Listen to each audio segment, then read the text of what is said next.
복음이 우리의 머리에 이해에 있는 것이 아니라 사건에서 시작된 것이 복음입니다. 네. 자, 다시 말해서 복음은 갑자기 하늘에서 중간에 뚝 떨어져서 우리에게 주어진 것이 아니라 역사적 사건의 맥락 속에서 주어졌다는 것입니다. 역사적 사건의 맥락 속에서 주어진 것이 복음이라는 것을 우리가 반드시 기억하셔야 합니다. 자, 지금 우리는 몇 년도에 이제?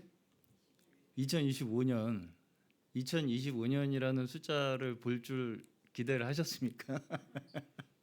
네. 시간이 너무 빠르죠. 네. 지금 우리는 대한민국이라는 나라에서 2025년이라는 시간 내 사건 속에 살고 있죠. 네, 그렇죠. 네. 대한민국이라는 나라 속에 2025년이라는 시간 속에서 사건 속에서 살고 있는 것입니다. 그것이 우리 머릿속에 그냥 이해가 아니죠. 네. 자, 다시 말씀드리지만 우리가 먼저 대한민국 사람으로 태어나겠다고 생각한 적도 없고 21세기 초에 이 자리에서 우리가 살겠다 이렇게 계획한 적도 없습니다. 없죠? 계획하신 분 있으신가요? 태어나기 전에 나는 대한민국 사람으로 태어나겠습니다. 20세기, 21세기 그때쯤에 태어나게 해주십시오. 그러신 분 없죠? 네. 또 여기 빌딩 혹시 건물 이름 아시나요? 네, 동진 빌딩 501호. 네. 이걸 우리가 교회가 얻어서 오늘 선교교회라는 이 신앙 공동체에 함께 있겠다. 이것을 누가 계획하신 분 있으십니까? 더더욱이나 제가 이 교회를 맡게 되리라고 기대를 하시고 오신 분은 거의 없으실 거라고 생각합니다. 자, 더 근본적으로 가면 내가 세상에 태어나겠다고 작정하고 태어난 사람은 한 사람도 없죠. 그럼에도 불구하고 우리는 특정한 시대와 특정한 장소에서 살고 있습니다. 심재철 집사님이라는 아버지와 차은혜 전도사님이라는 엄마가 만나셔가지고 제가 어떻게 했는지 아세요? 찬양팀을 했었거든요. 그래가지고 차은혜 전도사님은 싱어셨고요. 심재철 집사님은 드러머셨습니다. 그렇게 해가지고 만나셔가지고 어느새 우리 연호가 초등학교를 졸업했어요. 이런 일을 누가 계획했습니까? 한 사람도 계획한 사람이 없습니다. 그렇죠? 네. 기적입니다. 기적. 여기 기적이 앉아 있습니다. 기적. 기적이 기적. 미라클. 네. 자, 이것을 어떤 사람들은 어떻게 생각해요? 우연이다. 그죠? 그냥 어쩌다가 일어난 일이다. 어쩌다가 연호가 여기 앉아 있는 거다. 심지어 어떤 사람은 내가 왜 이런 나라 대한민국에서 태어나가지고 왜 우리 아빠는 이재용이 아니냐. 네? 그렇죠. 심지어 내 인생이 심지어 재수가 없어. 내 인생은 좀 태어난 것 자체가 그렇게 생각하면서 살아갑니다. 어떤 일부의 분들은.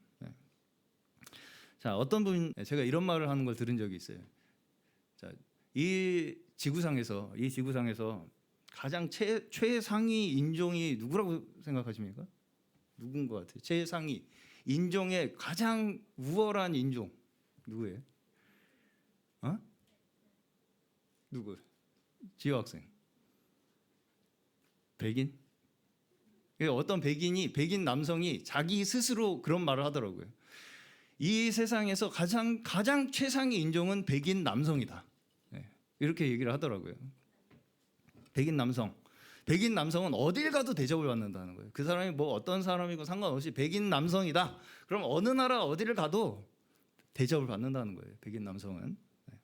일면 맞는 말처럼 들리기도 합니다. 실제로. 그런 일이 일어나니까.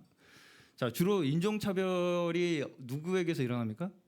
백인에게서 일어나죠. 백인들이 많이 인종차별을 합니다. 왜? 왜 그럴까요? 자기들이 우월하다고 생각하니까. 그렇죠. 그렇죠? 맞아요? 최근에 손흥민 선수 알죠? 손흥민 선수에 대해서 어떤 알아요? 그 사건?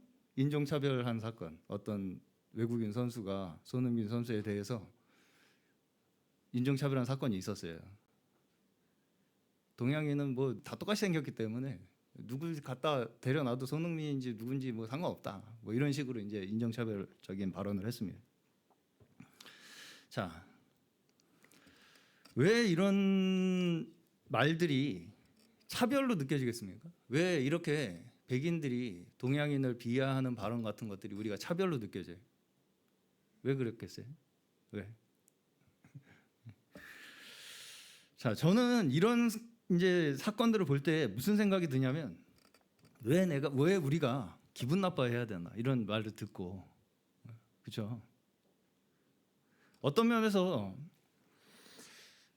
내심 우리도 그걸 인정하고 있는 게 아닌가 이거. 백인이 우리보다 뭔가 우월하다고 생각을 하니까 그 사람들이 우리를 무시하는 게 기분 나쁜 거 아닌가. 저는 그게 더 기분 나쁘더라고요. 우리가 기분 나빠해야 되는 게 더 기분 나빠. 네. 자, 뭐 그냥 그러나 저러나 생긴 대로 다 살면 되는 거 아니겠습니까? 우리가 누가 백인으로 태어나고 싶어서 태어나고 동양인으로 태어나고 싶어서 태어난 사람이 없지 않습니까? 그렇죠. 네. 그걸 가지고 뭐 동양인을 비하했니 어쨌니 가지고 기분 나빠할 필요가 그렇게 있을까? 저는 솔직히 저는 개인적으로 그렇게 생각합니다. 세상에서 제일 많은 인종이 동양이라고 하죠. 세상 지구상에서 가장 인구의 비율로 쳤을 때 제일 많은 인구가 동양이라고 합니다. 당연히 그렇게 중국만 해도 15억이 되니까.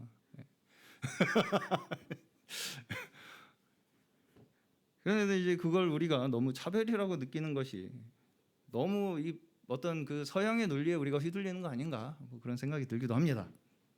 또 요새는 심지어 그나마 둘밖에 없는 남자 여자가 갈라서 싸우는 게 남자 여자가 갈라서 싸우는 게 말이 됩니까 이게? 남자 여자밖에 없잖아요 세상에. 근데 그 둘이 싸워요. 자, 세상은 사람은 어차피 어때요? 나와 다른 존재에 대해서 거부감을 가져요. 나와 달라, 조금이라도 달라. 그러면 벌써부터 배타적이 될 수밖에 없습니다. 이 사람이라는 존재 자체가. 자, 그럼에도 불구하고 우리가 어떻다는 것입니까? 성별, 남자, 여자, 동양인, 서양인, 인종, 대한민국에서 태어났나, 뭐 일본에서 태어났나, 조금 잘 사는 어디에서 태어났으면 좋겠어요? 미국? 아니면 어디? 뭐 호주? 뉴질랜드? 어디요? 영국? 프랑스? 네. 어디에서 태어났느냐 그런 것도 그 어떤 것도 우리가 하나도 우리가 선택한 사람은 한 사람도 없습니다.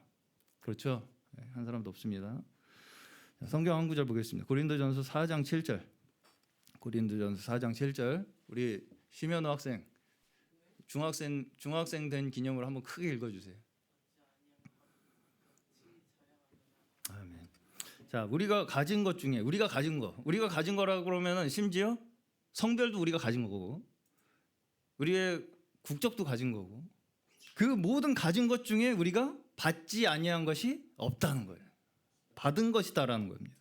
근데 왜 원래 자기 거인 것처럼 자랑하느냐는 것입니다. 이 백인 분들아. 그렇죠? 백인이라고 자랑할 게 있습니까? 없죠. 예. 자, 그러면서 이제 이어서 이렇게 권면을 합니다. 고린도서 7장 17절. 우리 그 옆에 이제 장하늘 학생, 중학생 되신 기념으로 큰 소리로 한 번만.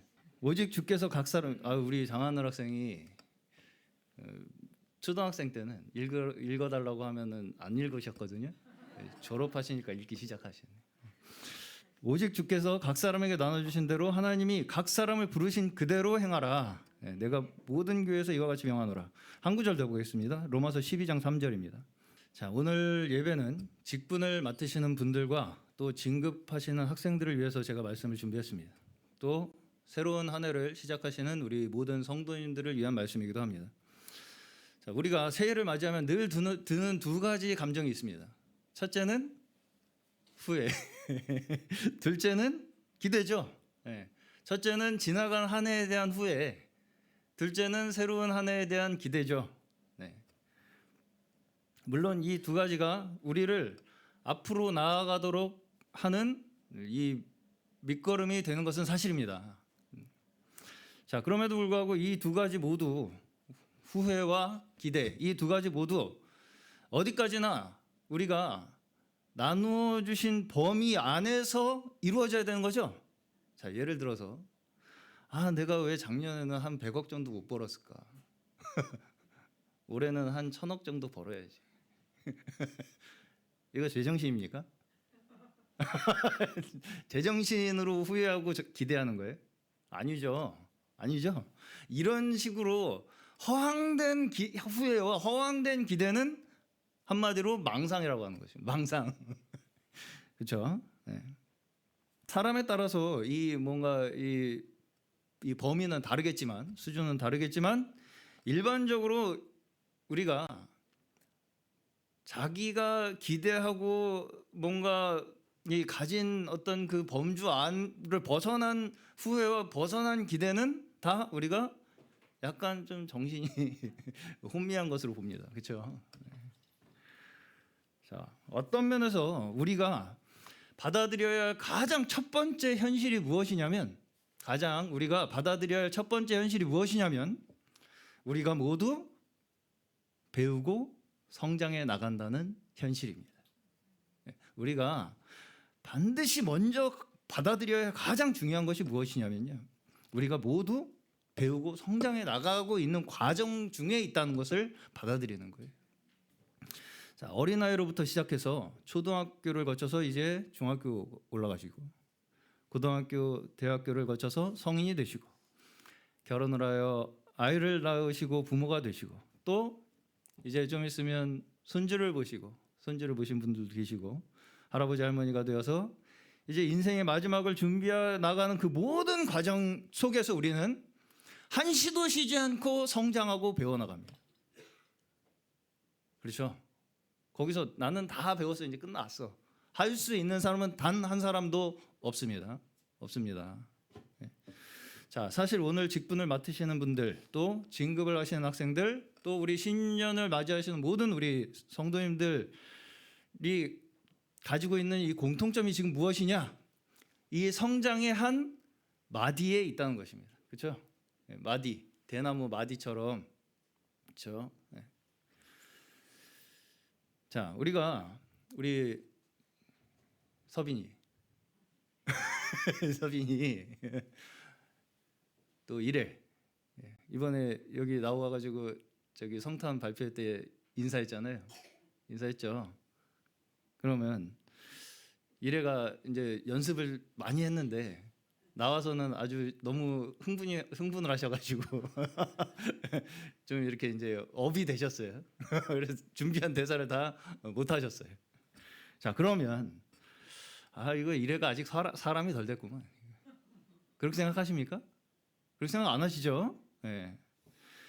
우리가 아이가 태어나면 사람이 아닌 상태로 태어나서 점점 사람이 돼간다고 생각하십니까? 그렇지 않죠? 완전한 사람으로 태어나서 성장해 나가는 것이 사람입니다. 그렇죠? 그렇죠? 네. 자, 그러면 이렇게 한번 여쭤보겠습니다. 우리가 어떤 사람을 그럼 사람이 좀 덜 됐다고 생각합니까? 좀 사람이 이건 덜 됐네. 어떤 때냐면 그때에 그 사람이 마땅히 해야 할 그 역할을 하지 않는 사람을, 이 사람 좀 사람이 덜 됐네, 이렇게 생각합니다. 그렇죠? 그렇죠? 네. 자, 물론 이것은 사람마다 어느 정도의 차이는 있을 수는 있습니다. 자, 예를 들면 초등학생이 갑자기 대학생처럼 굴려고 한다던가, 그렇죠? 그렇죠? 네. 부모가 됐는데도 여전히 초등학생처럼 행동을 한다던가, 반대로, 그렇죠? 네. 그런 사람 보면 우리가 어떻게 생각해요? 이거 좀 사람이 좀 더 돼야 되겠고 생각하죠, 그렇죠? 네. 그러면서 아주 자기는 특별한 사람인 것처럼 생각해. 초등학생이 자기는 성인처럼 막 행동을 하면서 난 벌써 어른이야. 난 이 조그만 것들하고 달라 난. 그렇죠. 그리고 또 부모가 됐는데도 나는 아직 천진난만해. 나는 내 마음대로 살 거야. 아주 특별한 사람처럼 생각하는 그것을 우리는 한마디로 뭐라고 얘기하냐면 교만이라고 얘기하는 거죠. 그걸 우리가 교만이라고 얘기를 하는 거예요. 나만 특별해. 내가 하는 건 뭐든지 다 특별하고 내가 이 천한 것들하고 같이 있을 수가 없어요. 그렇죠? 네. 자, 우리가 성장해 나가는 것을 우리가 결정할 수 있습니까? 우리가 키를 한 자나 더 할 수 있습니까? 없죠. 모든 것이 합력하여 우리를 성장시킵니다. 우리를 성장시키는 것은 내가 이렇게 해서 내가 클 거야로 우리가 성장하지 않고요. 모든 것이 합력하여 우리를 성장시킵니다.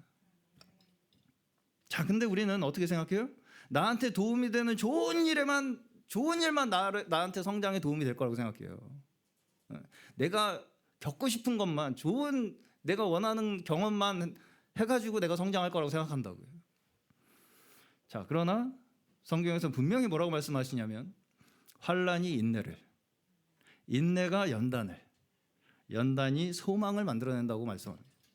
그것이 우리를 성장시키는 방법이라고 말씀하시는 거예요. 예. 자, 이것이 말하자면 복음을 우리가 사건이 아니라 자기의 이해에 두려고 하기 때문에 일어나는 것입니다. 예. 일어나는 부작용이에요. 다시 말해서 스스로 나는 복음에 있어서, 믿음에 있어서 초등학교, 중학교 단계는 뛰어넘었어. 난 학생이 아니야 이제. 그러면서 다 큰 성인처럼 굴려고 하는 것입니다. 한마디로. 우리가 쉽게 그렇게 스스로를 생각하고 싶어 한다고요. 난 이제 학생이 아니야. 나는 이제 이 일반 이 사람들하고 달라. 다른 사람들하고. 난 다 껐어. 다 알아 나는. 고린도서 8장 2절에서는 고린도서 8장 2절 만일 누구든지 무엇을 아는 줄로 생각하면 아직도 마땅히 알 것을 알지 못하는 것이라고 말씀합니다. 10장 12절 그런즉 선줄로 생각하는 자는 넘어질까 조심하라. 자, 우리가 성장하고 있다는 것을 우리가 인정하는 것 그 자체, 우리가 나는 성장하고 배우고 있다, 그러한 과정 속에 있다라고 내가 나 자신에 대한 이 현실을 인정하는 그 자체가 우리는 뭐라고 말하는 것이냐면 뭐라고 말하는 것이겠습니까? 겸손이라고 얘기하는 것입니다. 그게 겸손이에요. 나는 배울 필요 없어가 교만이죠. 나는 다 뛰어넘었어가 교만이에요. 그러면 나는 여전히 배워야 하고 성장하는 과정 속에 있다라는 것을 내가 스스로 인정하는 그 자체가 우리가 겸손이라는 것입니다. 자, 그러면 겸손한 자의 모습이 어떤 것이겠습니까? 오늘 말씀의 제목입니다. 그것이 각 사람에게 나눠주신 대로 부르신 대로 행하라는 것입니다. 각 사람에게 나눠주신 그 부르신 대로 행하라. 이것이 겸손이에요. 한마디로. 로마서 12장에서는 마땅히 생각할 것 이상의 생각을 품지 말라. 이 말씀에 이어서 보시면 교회의 은사에 대해서 계속해서 가르치시는 것을 볼 수 있습니다. 자, 은사라는 것이 무엇입니까? 오늘 이제 직분을 받으신 분들이 계시게 되는데 은사가 뭐예요? 결국은 한마디로 교회를 위한 것입니다. 은사는 교회를 위해서 우리에게 하나님께서 주신 거예요. 예. 자, 다시 말해서 기본적으로 남을 위한 게 은사입니다. 자기를 향하는 은사는 이 고린도전서를 보시면 결국 자기 덕밖에 세우지 못한다 이렇게 말씀해요. 자기를 향하는 은사가 나를 향해 계속. 그래서 이제 그것을 고린도 14장에서는 방언을 예로 듭니다. 네, 방언을 예로 들어요. 그래서 이제 방언을 하는 사람은 자기 덕을 세우는 것이다. 네, 방언을 말하는 자는 자기의 덕을 세우고 예언하는 자는 교회의 덕을 세우나니 이렇게 말씀을 합니다. 자, 물론 여기서 자기 덕을 세우는 것을 아예 필요 없다고 말씀하지는 않으십니다. 그럼에도 불구하고 그것만 가지고 내가 다 하는 것처럼 생각하는 것은 어린아이와 같은 신앙이라고 말씀하는 거예요.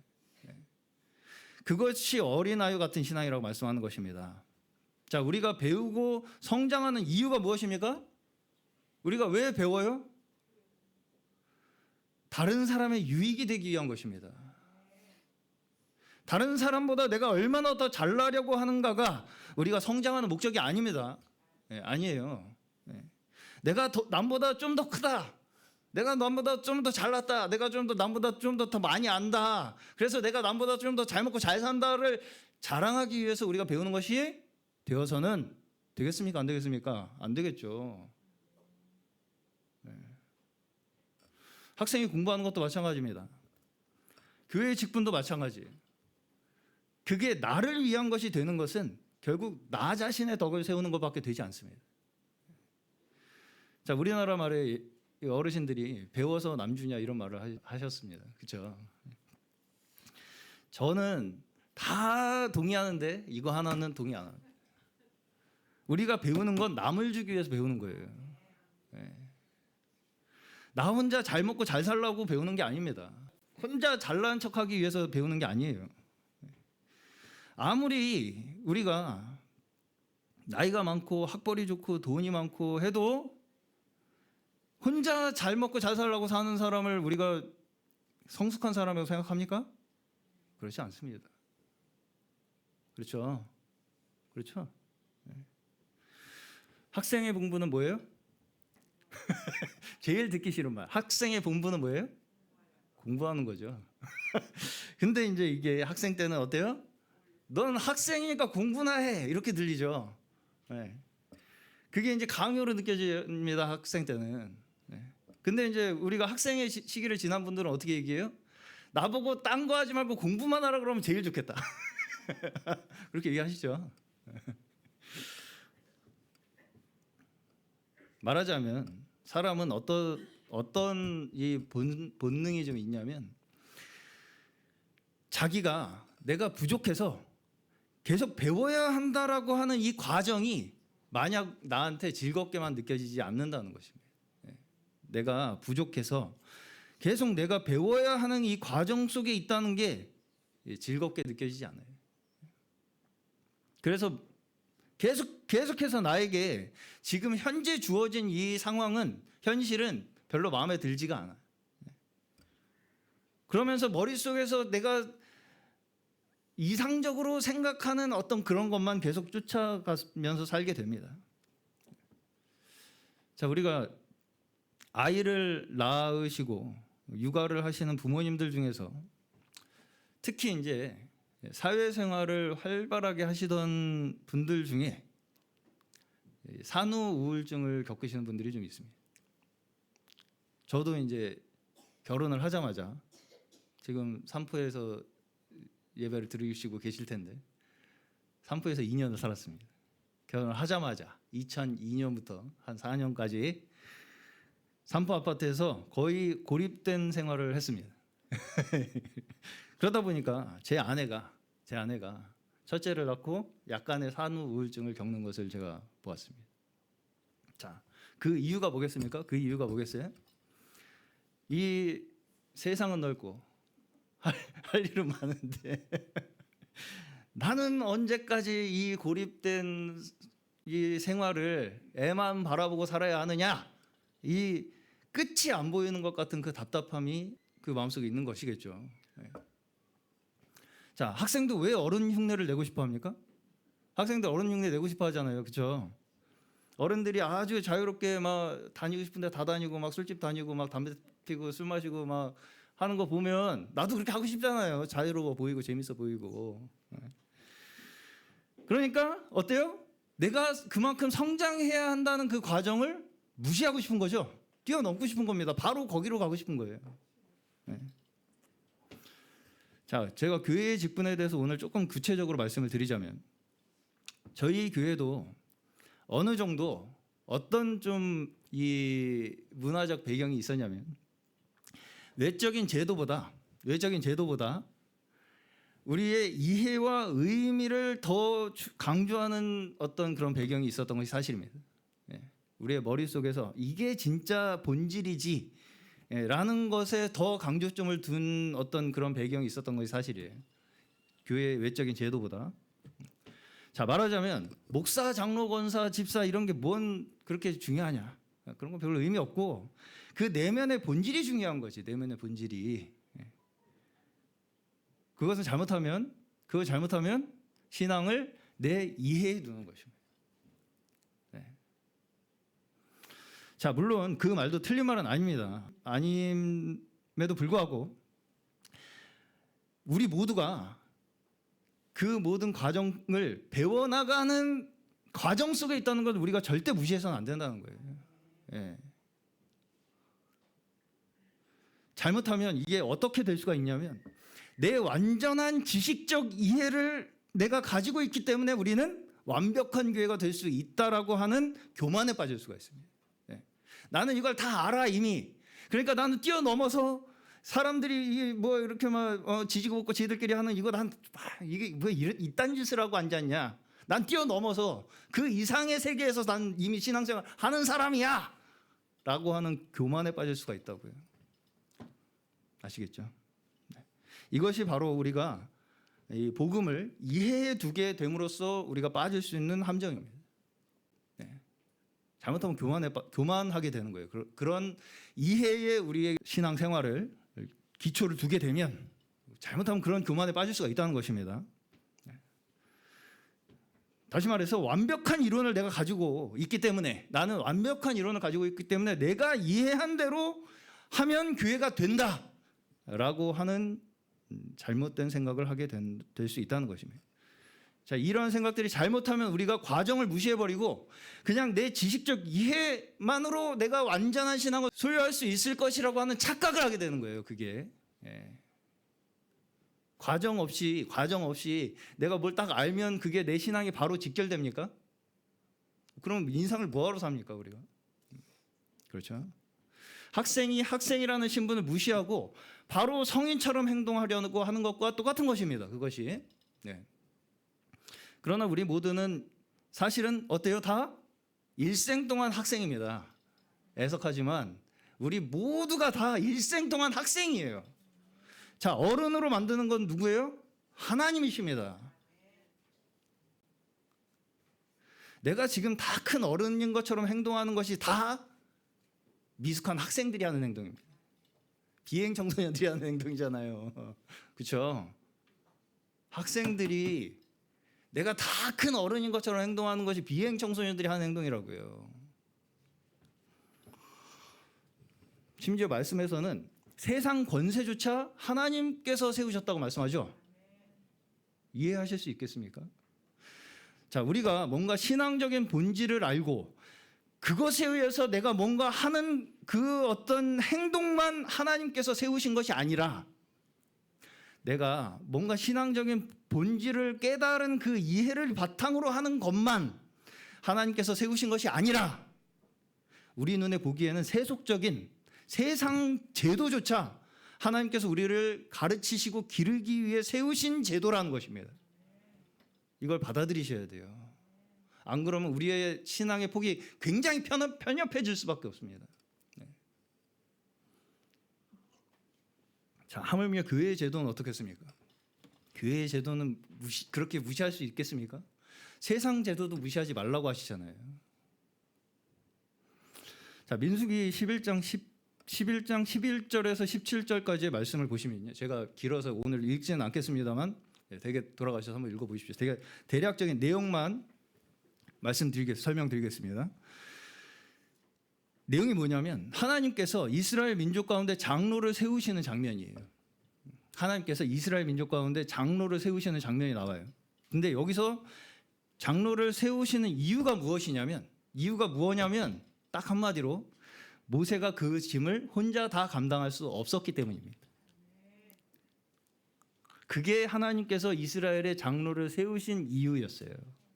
모세가 혼자 그 모든 짐을 다 감당할 수 없었기 때문에. 예.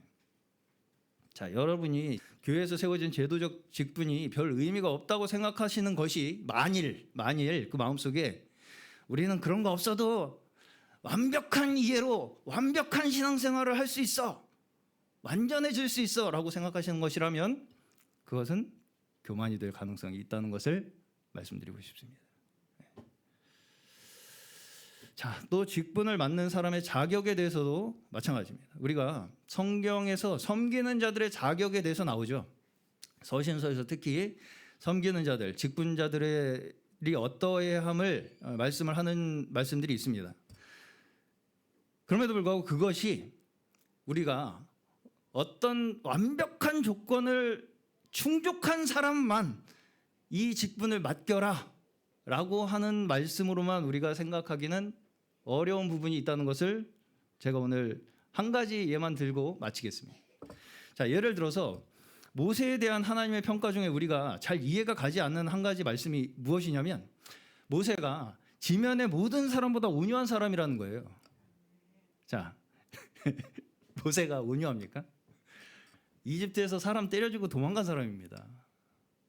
그리고 이스라엘 백성들이 우상 숭배를 하니까 어떻게 했습니까? 금송아지를 갈아가지고 물에다 타가지고 다 먹였어요. 니들이 싼 똥 니들이 먹어라 이거 아닙니까? 성질이 대단한 사람입니다. 그거 다 갈아가지고 물에다 타가지고 다 마셔 니네.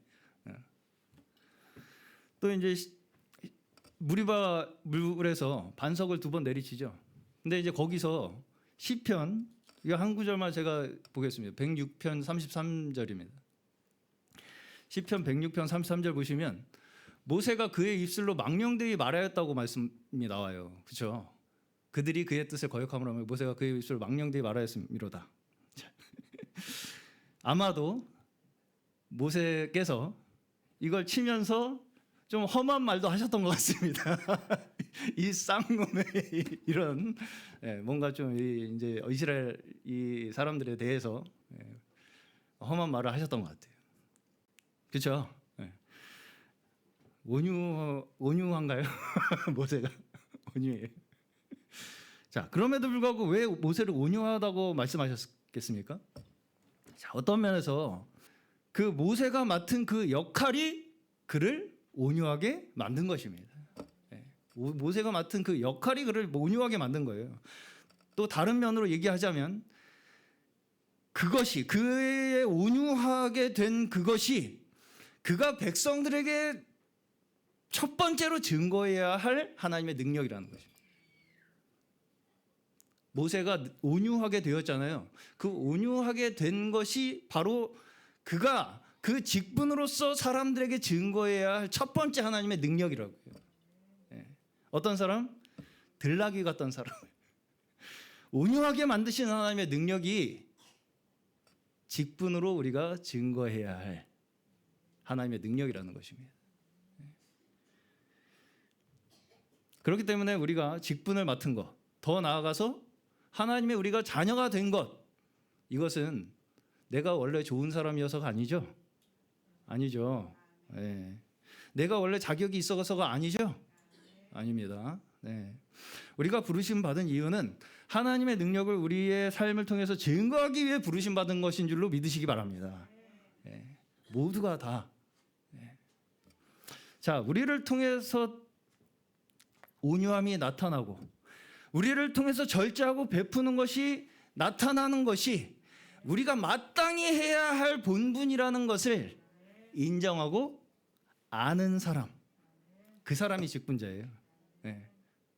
지금 내가 그걸 할 수 있냐 없냐의 문제가 아니라 그것이 하나님, 이것이 저의 임무입니다. 그것이 하나님께서 이 땅에 펼치시고자 하는 하나님의 능력입니다. 이것을 고백하는 사람이 직분자입니다. 오늘의 모든 직분자들께서 또 새해 한 해를 맞으시는 우리 성도님들께서 또 새로운 학교에 진급하시는 우리 학생들께서 우리에게 주신 그 자리에서 우리가 져야 할 하나님의 책임을 다하시는 충성된 주의 증인들 되시기를 축원합니다. 오늘 하나님의 능력을 증거하기 위해서 우리를 이 자리에, 각자의 자리에 부르신 그 자리가 가장 귀한 자리라는 것을 믿고 살아가는 것이 진정 우리의 충성된 증인들의 삶인 줄로 믿으시며 작은 일에 충성하여 칭찬받는 귀한 성도님들 되시기를 주의 이름으로 축원합니다.